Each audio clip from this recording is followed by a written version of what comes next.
V-Guard presents कौन जीत रहा है, को पावर्ड बाय सेंसोडाइन एंड विमल। बोलो जुबां केसरी। सबके प्रेम में आऊंगा। लव जिहाद की घटनाओं को लेकर करणी सेना द्वारा आज ये कलेक्ट्रेट में आए हैं और बाकायदा ज्ञापन देने की तैयारी में। ज्ञानंद जी, क्या कहेंगे, आज किस मामले को लेकर आप कलेक्ट्रेट आए हैं और मामला पूरा है क्या? देखिए, ये परसों 9 तारीख की घटना है। बरेली में फरियाद नामक एक जिहादी द्वारा एक यादव परिवार की नाबालिग लड़की को लव जिहाद के चंगुल में फंसा कर 7 महीने से उसका यौन शोषण कर रहा था तथा उस पर धर्मांतरण का दबाव बना रहा था। उस दबाव को उस लड़की ने स्वीकार नहीं किया और धर्मांतरण के लिए वो तैयार नहीं हुई। इस बात से नाराज होकर उसने उस लड़की को बहला फुसलाकर रेलवे लाइन के किनारे पर लेकर वहाँ ट्रेन के सामने धक्का देकर उसकी हत्या कर दी। उसी संदर्भ में आज हम लोग यहाँ ज्ञापन देने आए हैं। माननीय प्रधानमंत्री महोदय के नाम संबोधित ज्ञापन है, जिसमें हम लोगों ने ये मांग की है कि जो आरोपी फरियाद है, जो कि उसी के मोहल्ले का रहने वाला लड़का है, आरोपी फरियाद, उसको तुरंत फांसी की सज़ा दी जाए और लव जिहाद और धर्मांतरण के मुद्दों को लेकर गंभीरता से एक कोई सख्त कानून बनाया जाए और उसमें तुरंत फांसी की सज़ा का प्रावधान हो। ऐसी हमारी मांग है तथा लड़की के परिवार को जो भी सहायता सरकार की तरफ से उपलब्ध कराई जा सके वो कराई जाए। देखिए, आप एक महिला हैं, महिला होने के नाते इस तरीके से लव जिहाद की घटना लगातार देखने को मिल रही है। एक किस तरीके का आप संदेश देना चाहेंगे जिस तरीके से लव जिहाद वाली जो घटना है वो रुक सके? हमारी बहन बेटियों को सुरक्षित करने के लिए मेरा तो यही उद्देश्य है कि उनको एक तो अपने संस्कृति के प्रति आगाह करना है, उन्हें अवगत कराना है, और दूसरा हमें शस्त्र वगैरह उन्हें सिखाना पड़ेगा। कोई ना कोई ऐसा हम शुरू करेंगे जिससे कि वो लोग सुरक्षित रहें। मैं कहना चाहूँगा, लगातार देखा जा रहा है कि लव जिहाद की जो लड़कियां हैं वो लगातार कहीं ना कहीं जो लोग हैं उनके चंगुल में आ जाती हैं। किस तरीके एक संदेश देने का काम करेंगे? मांग तो आप लगातार कर रहे हैं, किस तरीके का कानून चाहते हैं आप इस तरीके का बनना चाहिए? देखिए, एक तो जिस तरीके से जिस षड्यंत्र के तहत ये काम हो रहा है, लव जिहाद या धर्मांतरण जैसी ये घटनाएं हो रही हैं, इसके पीछे कहीं ना कोई ऐसी ताकत है जिसकी जाँच करने की आवश्यकता है।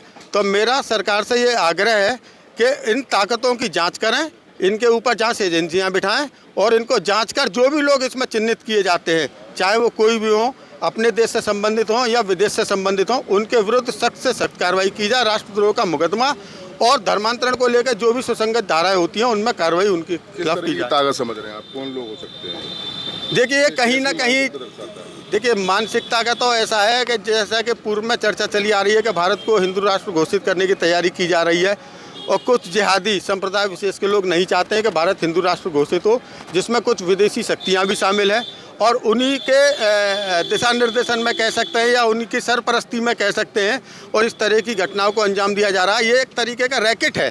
ये रैकेट के माध्यम से ये जिस पहले स्लीपर सेल होते थे ना आतंकवाद में, उसी तरीके से आप इनको स्लीपर सेल की संज्ञा दे सकते हैं कि स्लीपर सेल्स के रूप में ये लोग जगह जगह हमारे यहाँ देश के विभिन्न जिलों में फैले हुए हैं और लड़कियों को लव जिहाद, धर्मांतरण या अन्य तरीकों से धर्मांतरण कराने का उद्देश्य, मस्जिदों में जमाती जाते हैं, वो संदेश वाहक का कार्य करते हैं। इस तरीके की जो घटनाएं होती हैं, इस तरीके के जो इनके कार्रवाई है, उनके विरुद्ध सख्त से सख्त कार्रवाई की हम लोग मांग करते हैं। आप कहना चाह रहे हैं कि जो मस्जिद में जमाती लोग आते हैं वो इस चीज़ को बढ़ावा दे रहे हैं, ब्रेन वॉश कर रहे हैं? जी, बिल्कुल ऐसा है। अभी कुछ दिन पहले ये घटना पकड़ी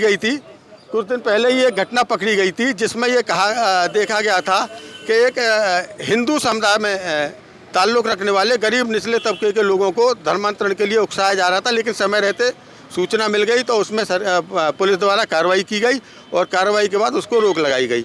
तो लगातार इन लोगों का प्रयास ये है कि धर्मांतरण किया जाए, धर्मांतरण के बाद लोगों को मुस्लिम धर्म की तरफ जो है डाइवर्ट किया जाए या अन्य धर्मों की तरफ डाइवर्ट किया जाए।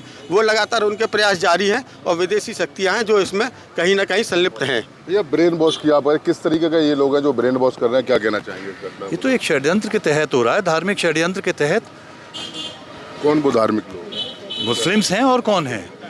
हाँ, और कौन? क्या मांग करते हैं, कैसा कानून बनना चाहिए? मांग तो यही होनी चाहिए कि सरकार को सारी जितनी भी उनकी एजेंसीज हैं उनको लगाकर इसके जड़ में जाना चाहिए कि आखिर इसके पीछे है क्या, ये कैसा षड्यंत्र है जो बार बार हो रहा है, हर ज़िले में हो रहा है, हर शहर में हो रहा है, हर गांव में हो रहा है। क्या कहना चाहेंगे? मैं ये कहना चाहूँगा, इस तरह की घटना की पुनरावृत्ति नहीं होनी चाहिए। अभी हमारी रिपोर्ट आई है, अखबार, टीवी चैनल माध्यम से आपने सुना होगा कि लगभग 8% हिंदुओं की जो संख्या कम हो गई और लगभग 49.5 परसेंट मुसलमानों की बढ़ती जा रही है। उसी के तहत ये अपना धर्मांतरण और जो हमारी बहन बेटियों को बरगला करके फुसला करके उनको धर्म परिवर्तन कराने का काम कर रहे हैं। ये इस्लामिक कंट्री ये सारी लगी हुई हैं हमारे हिंदू धर्म को नष्ट करने के लिए। हम इसके लिए खेद करते हैं और हम कड़ा संघर्ष करेंगे। और अभी तो ये अंगड़ाई है, आगे और लड़ाई रहेगी हमारी। भैया क्या कहना चाहेंगे, किस तरीके का आप संदेश देने का कार्य करें? सर, संदेश देने का कार्य यही है कि जिस तरीके की हर घटनाएं हर समय, हर महीने, हर 15 दिन बाद हर ज़िले के अंदर हमको ये घटना घटित होने को मिलती हैं, इन पे किसी भी तरीके से शासन द्वारा और साथ में प्रशासन द्वारा सख्त कार्रवाई करनी चाहिए। जब तक इसके प्रति एक सख्त कानून नहीं बनेगा जो कि फास्ट ट्रैक के अनुसार होना चाहिए कार्रवाई, वह होना सुनिश्चित करे हमारा शासन जो है और प्रशासन उसमें अपना पूरा योगदान दे। फास्ट ट्रैक के तहत ये जी हमारी यही मांग है और पूर्व में भी रही है कि इस तरह की घटनाओं में जो भी आरोपी पाए जाते हैं उनका मुकदमा फास्ट ट्रैक कोर्ट में चलाकर उनको जल्द से जल्द फांसी की सज़ा दी जाए। कोई रहम नहीं उनके साथ, क्योंकि जिस तरीके की इंसानियत को शर्मसार करने वाली घटनाओं को ये लोग अंजाम देते हैं तो कहीं ना कहीं इनकी इंसानियत मर चुकी है। ये एक उद्देश्य के लिए काम कर रहे हैं, उस उद्देश्य के लिए चाहे इनको कितनी भी जानें लेनी पड़े, चाहे कितनी भी लोगों को मारना पड़े, कितना भी धर्मांतरण करना पड़े, ये लोग किसी भी तरह से पीछे नहीं हट रहे हैं।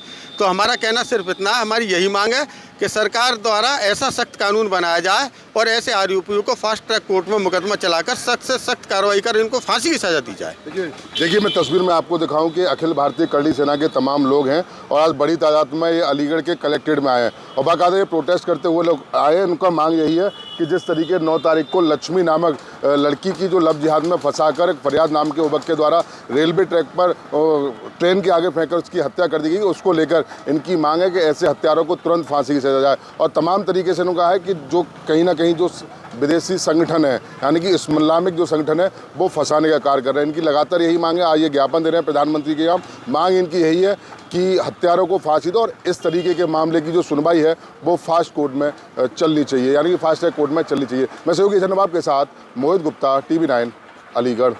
वी-गार्ड प्रेजेंट्स कौन जीत रहा है, को powered by Sensodyne and Vimal.